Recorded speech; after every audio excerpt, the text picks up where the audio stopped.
தென்னாடுடைய பெரியவா போற்றி, என் நாட்டவர்க்கும் இறைவா போற்றி. சர்வஜா சர்வவியாபி மகா பெரியவா சரணம். மாய பிறப்பருக்கும் மகா பெரியவா போற்றி. மாய பிறப்பருக்கும் மகா பெரியவா போற்றி. அபார கருண சிந்தும் ஞானதம் சாந்துருப்பணம் ஸ்ரீ சந்திரசேகர குரும் பிரணமாமதாரர் கலியுதேவம் காட்சி பண்ணி யூடியூப் சேனல் பிரத்யேகமாக நமது மகாபெரியோட பக்தர்களுக்கு ஏற்பட்டு கொண்டிருக்கும் அடுவுகளை ஒவ்வொரு நாளும் உணவும் அனுபவம். அதுக்கு ஒரு தலைப்பு, அனுபவத்தோட தலைப்பு பெரியவா கோ ஹெட்டுங்கிறா. பெரியவா கோ ஹெட் அப்படிங்கிறா. ஸ்ரீமதி விஜயலட்சுமி சுந்தரம் அப்படிங்கிறவளோட இன்டர்வியூ. இந்த விஜயலட்சுமி சுந்தரம் அவளோட ஒரு அனுபவத்தை நம்ம ஏற்கனவே பார்த்துருக்கோம், இல்லை பார்க்க போகிறோம்னு நினைக்கிறேன். அதை பற்றி தெரியல, ஞாபகம் இல்லை. அவள் வந்து ஒரு நல்ல பக்தி இருக்கவாளாக இருந்து அப்புறம் திடீர்னு அவளுக்கு சொந்தத்தில் இருக்கக்கூடிய ஒரு கசின்னு ஏதோ பையன், அவன் இல்லை அண்ணா, இவருடைய அண்ணாவே இறந்து போன பிறகு திடீர்னு அவளுக்கு அந்த ஒரு பக்தி போயிட்டு ஏத்திஸ்ட் மாதிரி ஒரு குணம் வந்துடுது. அப்புறம் பெரியவாளை திருப்பி பார்க்க வச்சுருக்கா. பெரியவா தானே பார்க்க வைப்பான். அதுக்கப்புறம் பெரியவாளை பக்தி வந்துடுது அப்படிங்கிறா.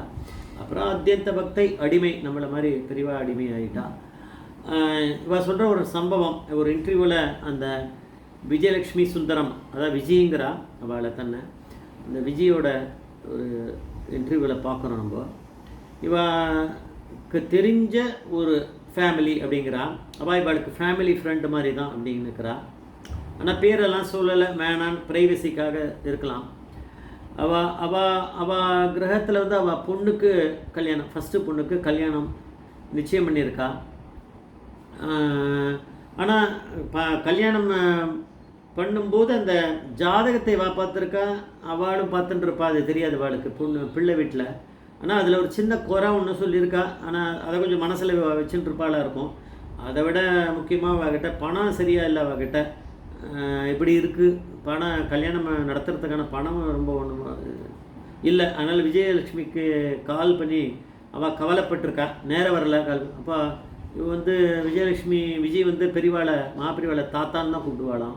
அதனால் இவள் வந்து ஃபோன்லேயே அவளுக்கு சொல்லியிருக்கா. அவள் ஃபேமிலியில் யாருக்கு, அந்த பொண்ணோட அப்பாவா அம்மாவா யாருக்கோ அதை சொல்லலை. அவளுக்கு ஃபோன் பண்ணி தாத்தா இருக்கா, கவலைப்படாதே, தாத்தா பார்த்துப்பா அப்படின்னு சொன்னாலாம். அவ்வளோதான், வேற என்ன சொல்லணும். அதை இவள் சொல்கிறா, ஏதோ நடக்கும் அப்படின்னு நினச்சிக்கூடாது. நம்ம அதெல்லாம் இந்த மாதிரி அனுபவங்களில் பெரியவா வந்து காமிக்கிறா. நம்ம ஏதாவது சொல்கிறோம் அப்படின்னா நம்ம புத்தியில் சொல்கிறதில்ல, பெரியவா கொடுக்குற அனுகிரகத்தில் தான் நம்ம அதை சொல்கிறோம். இப்போ நான் பேசிட்டு இருக்கிறத பெரியவாளோட அனுகிரகம் தான். நான் என் புத்தியில் எதுவும் நடக்கலை. அந்த மாதிரி விஜய் வந்து அவள் சொல்கிறா அப்படின்னா அவளாக சொல்லிடல, பெரியவா சொல்ல வைக்கிறா. அதை நம்ம பார்க்கணும். சிலதெல்லாம் நம்ம அது மாதிரி கேள்விப்படுவோம், சொல்கிறது நடந்துடும் அப்படின்னா. நடந்துரும்னா அது யார் சொல்கிறான்றதை பொறுத்து இருக்குது. பெரியவா விட்டுருவாளா?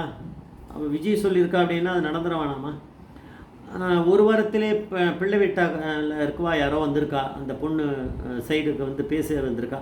அப்போது வந்து சொன்னாலாம் இந்த மாதிரி ஒரு சின்ன பிரச்சனை இருக்குது ஜாதகத்தில் அப்படின்னா. இல்லை அதெல்லாம் பரவாயில்ல, அதை பார்த்துக்கலாம், அதெல்லாம் ஒன்றும் இல்லை அப்படின்னு அவள் சொல்லியிருக்கா.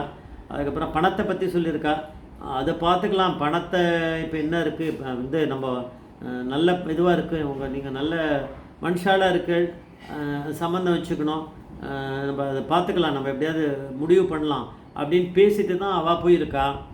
ஆனால் இவாளுக்கு மனசில் குறுன்னு இருந்துகிட்டே இருக்குது. இந்த மாதிரி ஜாதகத்தில் ஒரு பிரச்சனை இருக்குது, அது பண்ணலாமா கல்யாணம், இல்லை பணமே கையில் இல்லையே கல்யாணம் பண்ணலாமா பொண்ணுக்கு, இந்த மாதிரி ஏடாகுடமான மைண்டில் ஓடிண்டே இருக்குன்னா இது விடுவு யார் கொடுப்பா அப்படின்னா பரமேஸ்வரன் தானே இவளை பேச வச்சுருக்கா விஜயை. அதனால் அந்த பரமேஸ்வரன் தான் தீர்ப்பு கொடுக்கணும், அவர் தான் தீர்த்து வைக்கணும் இதை. அவள் அந்த பொண்ணோட அம்மா அப்பா பொண்ணு எல்லாமே கிளம்பி விஜய் வீட்டுக்கு வந்துட்டா. விஜயத்தில் வந்து பெரியவா கொடுத்த பாதுகை இருக்குது. பெரியவா வந்து ஐ திங்க் வந்து எனக்கு தெரிஞ்சு பூவில் பண்ண பாதுகை கொடுத்துருக்கா. அது மேலே வந்து வெள்ளியில் கவசம் போட்டிருக்கான்னு நான் கேட்ட ஞாபகம் எனக்கு வருது. ஏதோ பெரியவா போட்டுட்ட பாதுகை அது இருக்குது. அவள் வந்து விஷயத்தை சொல்லி ரொம்ப கவலைப்பட்ட உடனே விஜய் சொல்லியிருக்கா, ஒரு சீட்டு எடுத்திருக்கா. அந்த சீட்டில் வந்து கோ ஹெட் வித் த மேரேஜ் ஒன்று, இன்னொன்று கல்யாணம் பண்ண வேணான்னு, அது ஒன்று நெகட்டிவாக ஒன்று.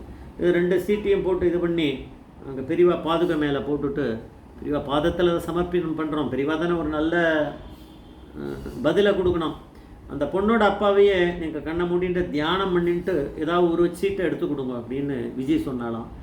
அவர் கதி கலங்கி தான் எடுத்து கொடுத்துருக்காரு. பெரியவா என்ன கொடுப்பாளோ தெரியலையே. கடைசியில் ஒரு பேப்பர் எடுத்து கொடுத்து அவகிட்ட பயம் இவருக்கு, இவர் படிக்கிறதுக்கு விஜய்கிட்டே கொடுத்துட்டார். விஜய் படிச்சுட்டு எடுத்தால் இப்படி படிக்கிறா, பெரியவா கோ ஹெட்ங்கிறா அப்படின்னு சொன்னாலாம். கல்யாணம் நடந்துடும் அர்த்தம். அப்புறம் அவளுக்கு அந்த இருந்த அந்த கொஞ்சம் சின்ன ஒரு டவுட்டு, பயம் அதெல்லாம் போயிடுத்து. பெரியவா தானே தீர்த்து வைக்கணும்.